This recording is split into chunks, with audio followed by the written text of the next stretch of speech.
kata Allah, kalau kamu sudah makan riba, apalagi hampir di semua hal riba, ya kalau Anda ribanya terpaksa. Oke, alhamdulillah Anda tidak riba. Maka situasi kita seperti diombang-ambingkan oleh setan. Situasi terombang-ambing itu gini, Mas. Oke, kita simulasi aja kapal. Kapal kalau terombang-ambing kan begini. Maka kita jalan lurus nggak? Kalau kita tegak begini, kapalnya terombang-ambing, kita bisa begini nggak? Kan kita begini-begini. Nah, kalau sudah riba, itu kamu bener pun jadi salah, kamu baik pun jadi buruk, betul nggak? Jadi sekarang ada inisiatif sebaik apapun menjadi mudorot. Mau menghilangkan pornografi menjadi mudorot. Berfatwa mengenai rokok menjadi mudorot. Kebaikan kayak apapun menjadi mudorot karena kapalnya oleng, terombang-ambing. Itu pun kita tidak mencari. Kita bertengkar, kamu ngapain kok nimpa saya? Loh, saya nggak nimpa kamu, ini kapalnya yang begini. Tapi semua bertengkar karena ditimpa temennya, kan begitu. Ini 2009 ini seluruh masalah dihitung berdasarkan kepentingan kelompok-kelompok ke 2009. Pak Denuri, sesepuhnya Kiai Kanjeng itu, pagi-pagi bakar sampah, jongkok. Ada kambing lari nyerodok dia, diel terbanting dia. Sakit tadi. Dia pikir, loh saya ini ngapain kok disuruh kambing? Kambing itu merasa disaingi sama Pak D.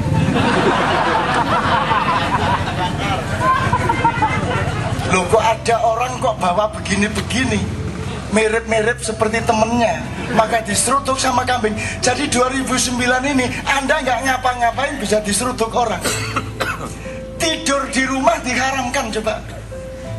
Pas hari pemilu tidur haram, coba. Lo cuma tidur lo haram itu.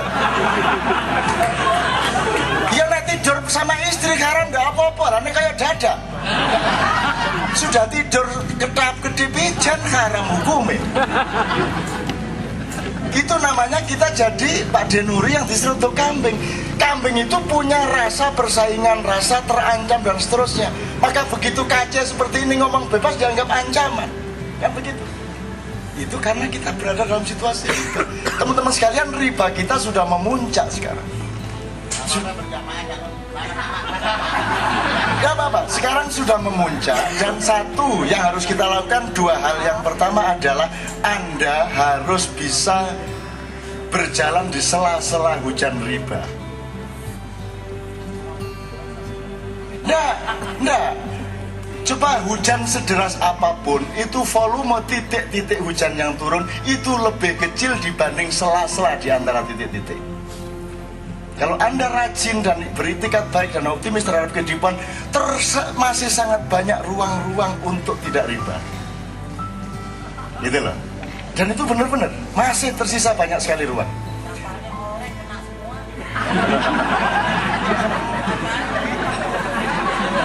Ini enggak kok. Teman-teman enggak kok. Terus menit Arabeno.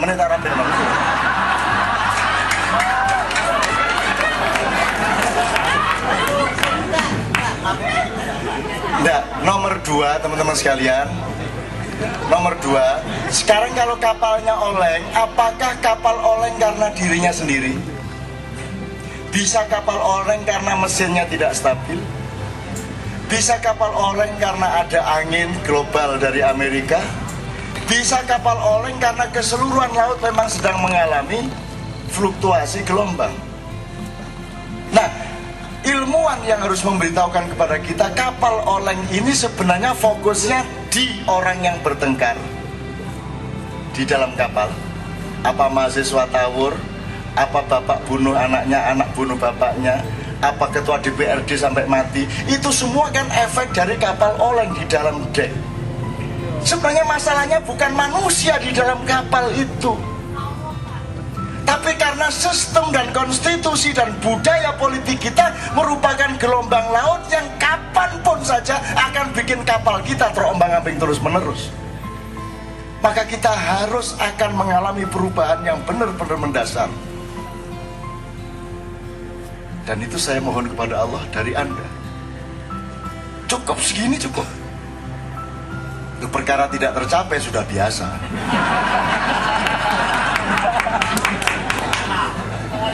Kira-kira gitu ya Mas ya. Jadi sekarang jangan marah sama Bolkia. Jangan marah sama Bolkia. Kalau yang Bolkia, kapal kita oleng, Bolkia perahu kecil dan ya cuma segitu, orang gampang ngurusnya. Ya. Itu. Saya ini sebenarnya berada pada hari-hari yang sangat menyedihkan saya dan sangat memuakkan saya melihat yang disebut istri tadi.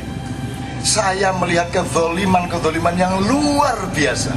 Saya melihat kehinaan yang luar biasa di negeri ini. Saya tidak akan ngomong apa. Tetapi, dan itu yang saya bawa ke sini tadi.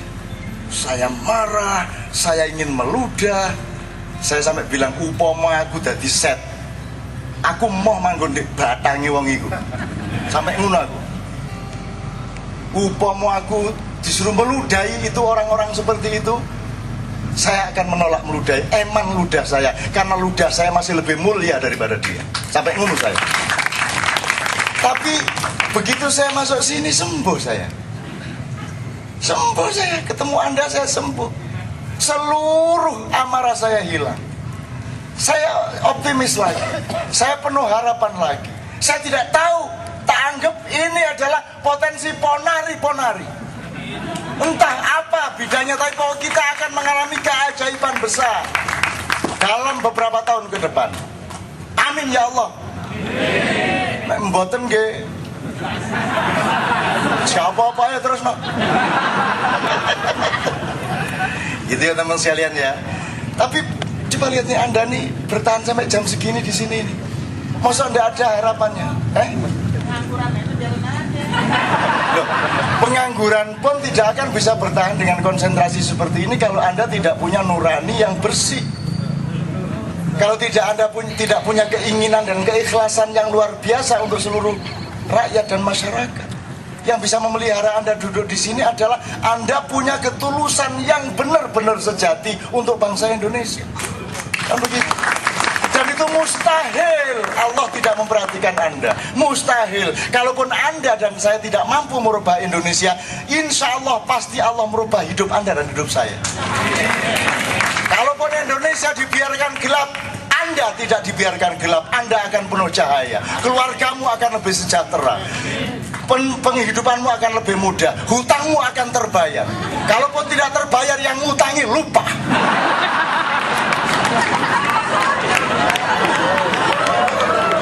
Angel-angel. Jadi malaikat itu sudah serius-serius nulis. Ono meneh. Ya teman sekalian ya. Ya jangan putus asa, jangan marah sama Tuhan. Tadi saya tanya sama malaikat, Pak Jibril, ini ada Arab Betawi, saya bilang. Marah sama Bolkia, dia mengeluh, apa gue sholat sampai bosen tuh lihat sajadah, miskin juga sampai sekarang. Terus biar nanti saya bilang sama Tuhan, saya provokasinya Tuhan, kata Jibril. Provokasi gimana? Tambahin lagi miskinnya.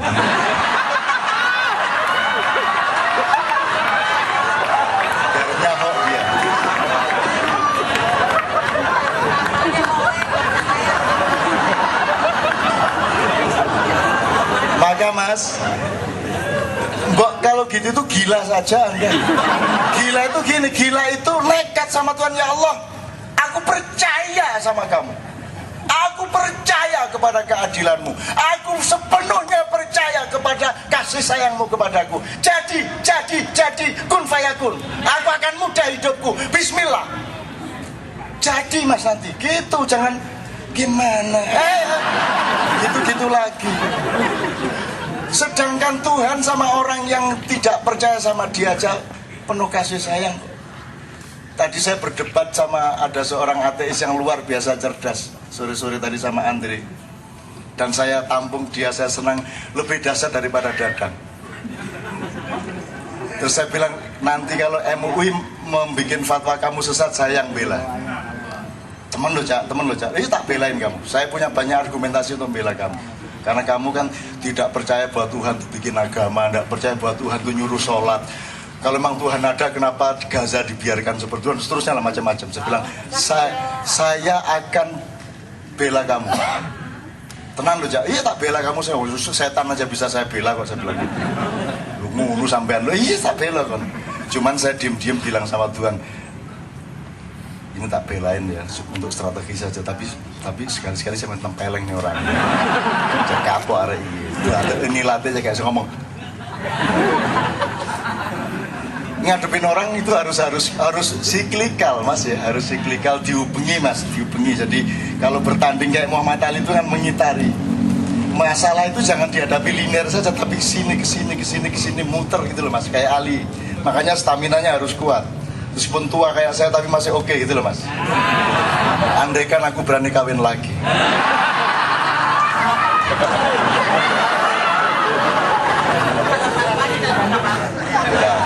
Boten aku sudah cukup aku. Oke. Jadi apa namanya, cerita terakhir, Anda jangan Allah mengatakan ana inda dhanni abdi bi. Aku ini berlaku berdasarkan sangkaanmu kepadaku. Kalau kamu mengeluh dan mengandung ketidakpercayaan kepadaku, ya aku berlaku seperti itu. Loh, makanya bilang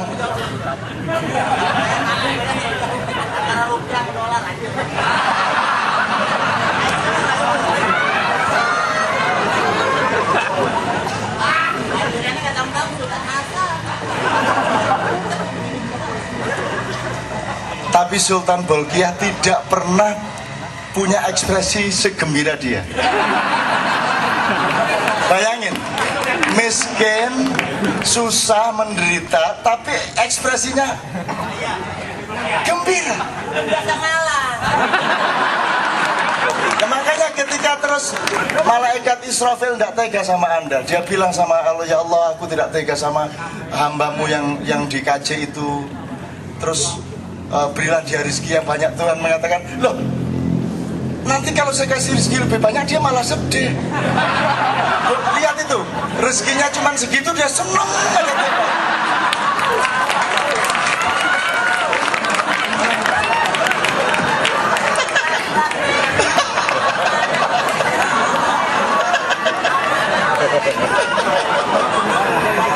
Allah. Oke, terakhir sekali betul-betul untuk beliau dan untuk semua teman-teman sekalian. Pokoknya Anda sama Allah itu jangan enggak usah protes, enggak usah nentang, pokoknya. Wala.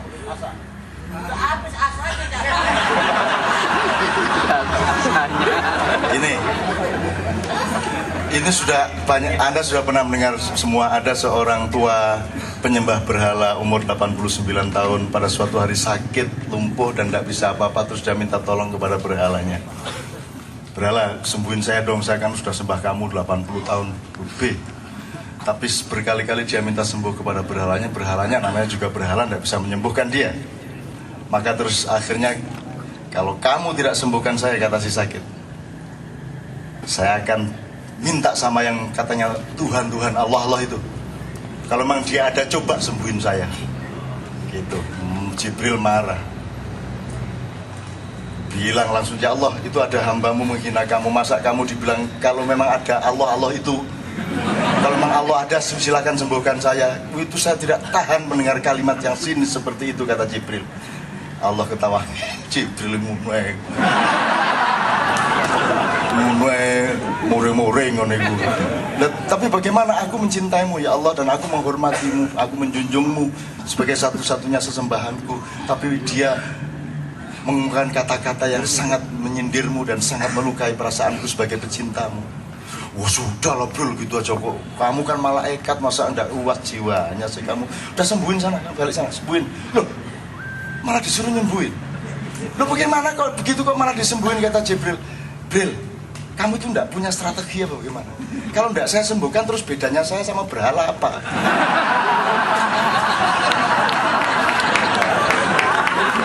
Akhirnya Jibril, ya nggih ya, wis mudhun akhirnya.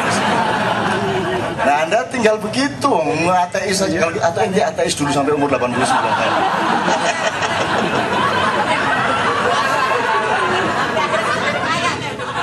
Oh kaya, bismillah. Kaya. Amin ya rabbal alamin. Amin ya rabbal alamin. Oke. Bagaimana tidak kaya, bang, rokoknya dari tadi tidak berhenti